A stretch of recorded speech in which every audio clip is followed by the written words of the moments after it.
오늘 은혜 받고 성취될 하나님의 말씀은 민수기 15장 1절에서 10절 말씀입니다.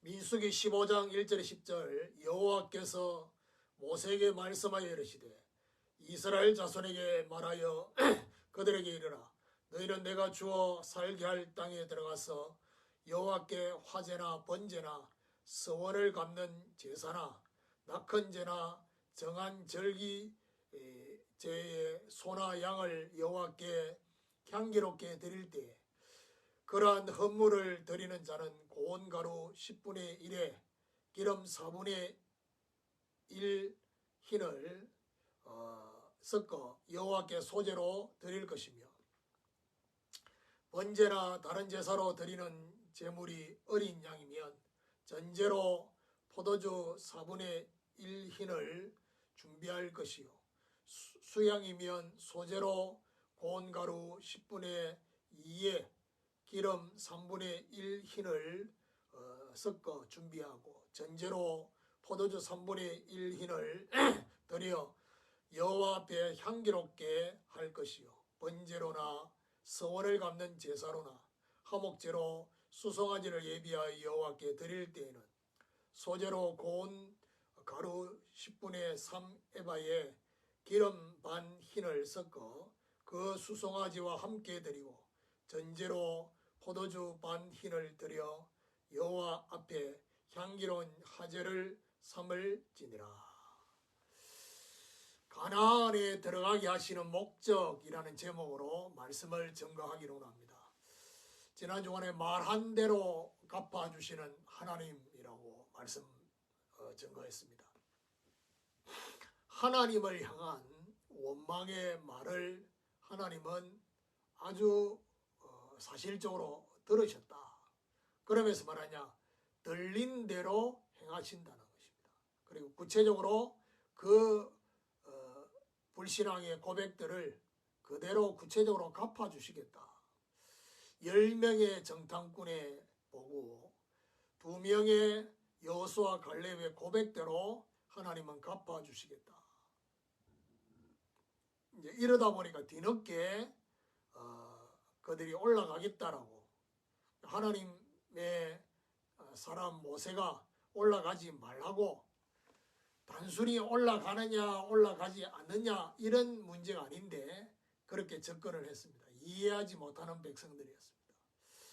자, 그런데 이렇게 민수기 14장에 하나님이 너무나 열이 받으셔가지고 그렇게 하셨는데 민수기 15장을 딱 들어오면요 갑자기 가나안 땅에 들어가서 뭐 할 것인지를 말씀하고 계십니다.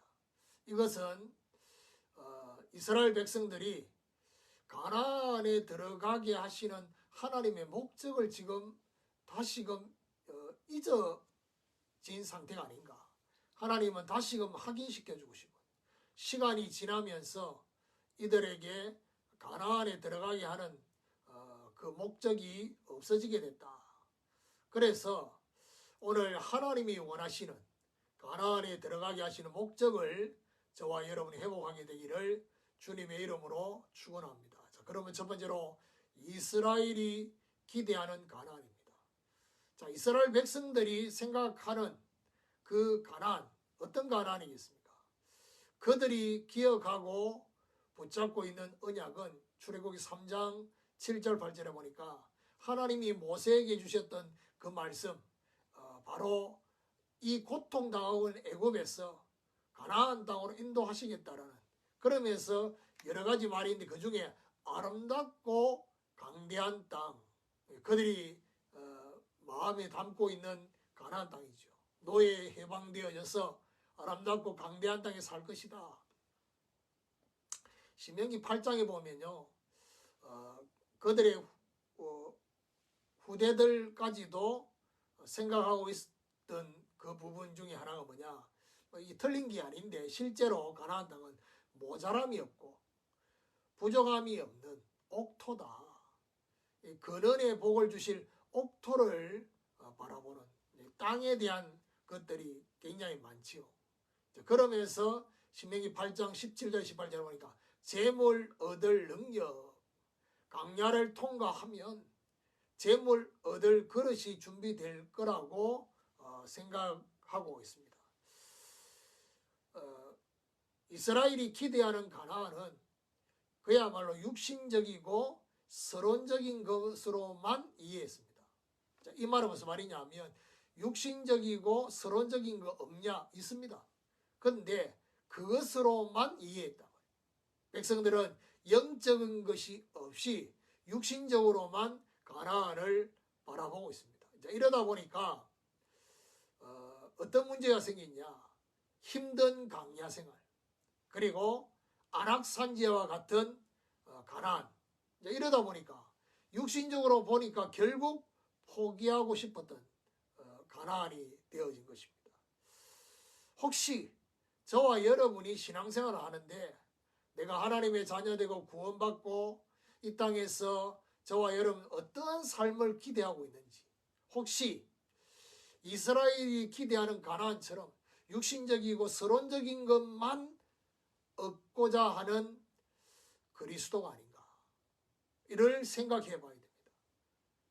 예수 믿으면 육신적이고 서론적인 것이 잘 되어지고 복받고 하는 이런 것만 기대하고 있지는 않는지.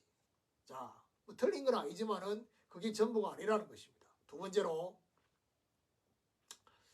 가나안 족속을 정복하는 것입니다. 출애굽기 3장 17절에 보니까 가나안 땅을 차지하게 할 것이다. 노예에서 가나안 땅 영토를 차지할 것을 하나님이 말씀하셨습니다. 그래서 출애굽기 33장에도 보니까 기존의 족속들을 쫓아낼 것이다. 7족속 30일 왕을 쫓아낼 것을 기대하는, 그러면서 후대까지의 약속과 명령, 신명기 1장 8절에 보니까 조상에게 맹세한 땅을 차지하라고 명하시는 그런 가나안입니다. 가나안을 정복하는 거죠. 가나안 행진 때의 기도도 민수기 10장에 보니까 모세가 35, 36절에 보니까 주의 대적들을 흩으시고, 언약궤 갈 때요, 주의 대적들을 흩으시고 도망가게 하소서라고 기도했습니다. 전부 뭐하고 연결되어 있습니까? 가나안 족속을 정복하는 것하고 연결되어 있습니다. 그리고 여호수아에게 주신 명령과 약속도 여호수아 1장 2절에 4절에 보니까 내가 주는 땅으로 가라. 그리고 너의 영토가 되리라. 땅을 정복하는 그런 중요한 메시지들이 주어졌습니다. 자, 그러면 세 번째입니다. 가나안 족속을 정복하는 것이 끝이냐는 겁니다. 하나님이 가나안 족속을 정복하고 난 이후에 하나님의 진짜 목적, 세 번째가 뭐냐? 진짜 목적인 하나님께 예배하는 것입니다. 오늘 1절 2절에 보면 여호와께서 모세에게 말씀하여 이르시되 이스라엘 자손에게 말하여 그들에게 이르라. 너희는 내가 주어 살게 할 땅에 들어가서 난데없이 너희 후대는 반드시 가나안 땅에 들어가게 될 거라고 말씀을 하십니다. 자, 그러면서 3절부터 21절까지 하나님께서 무슨 말씀을 난데없이 언급하시느냐? 각 제사를 언급합니다. 그러니까 어떤 제사를 언급하느냐? 여호와께 화제나 번제 나옵니다. 화제는 불로 태우는 제사 형태지요. 그리고 번제, 그리고 서원제, 그리고 낙헌제, 전부 다 감사와 연결되어 있죠. 그리고 절기제, 그리고 소제, 화목제, 그리고 전제, 그리고 거제, 이런 그야말로 모든 제사를 다 검명하는 그런 제사, 속제제나 속건제를 언급하지 않았을 뿐이지 모든 제사를 다 언급했습니다. 이거는 뭘 말합니까? 하나님과의 생명적 관계 회복을 의미합니다.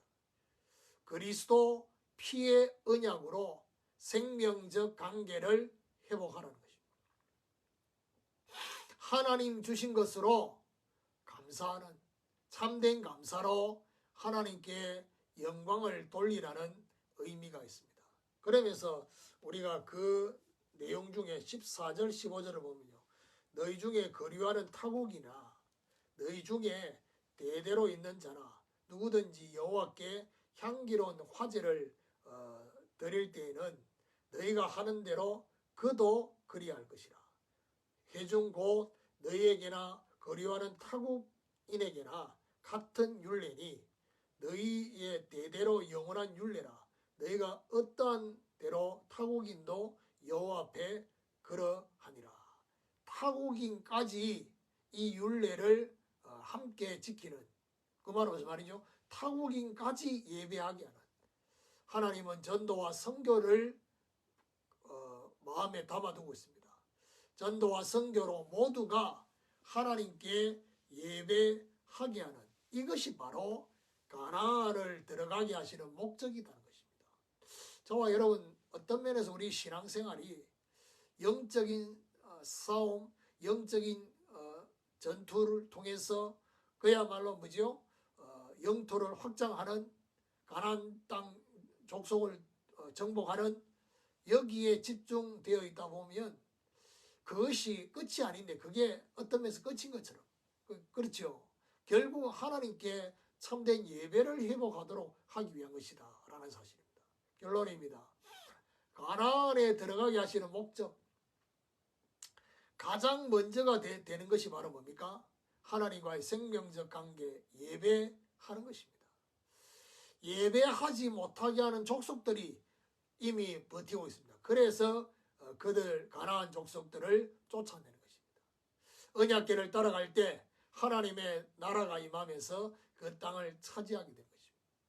땅을 차지하고 나면 결국 젖과 꿀이 흐르는 축복을 누리게 된 것입니다. 순서가 완전히 뒤바뀌기 때문에 문제가 됩니다.